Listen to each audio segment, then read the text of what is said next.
You see two-stroke engines constantly. They power weed whackers and chainsaws, model airplanes, boats, and all sorts of other stuff. The reason why they're so popular is because they have an incredible feature. For the power they produce, they are incredibly light. The key to the two-stroke design is a piston that acts like a piston, a compressor, and an intake and an exhaust valve. If you watch a two-stroke engine go through its two strokes, you can see exactly what's happening.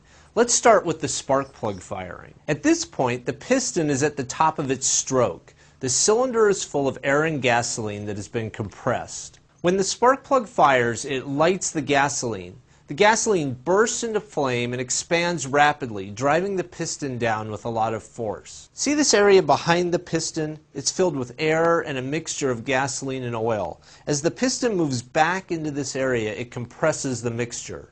As the piston gets near the bottom of its stroke, it uncovers a port. That port lets the exhaust gases escape into the exhaust pipe. Then, just a fraction of a second later, the piston uncovers another port.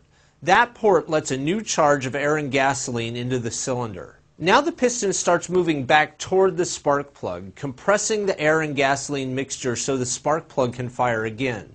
This cycle repeats thousands of times per minute. You can see that the piston is doing three things besides being a piston. It's an intake valve, an exhaust valve, and a compressor. Because the piston is doing so many different things, it makes the engine incredibly light. You can also see that the spark plug fires once for every rotation of the crankshaft.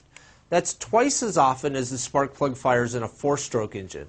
So not only is the two-stroke engine intrinsically lighter than a four-stroke, but it also has twice the power. The other advantage of a two-stroke engine is that it can work in any orientation.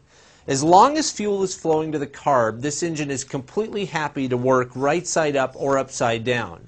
So that's how a two-stroke engine works. I'm Marshall Brain, and that's how stuff works.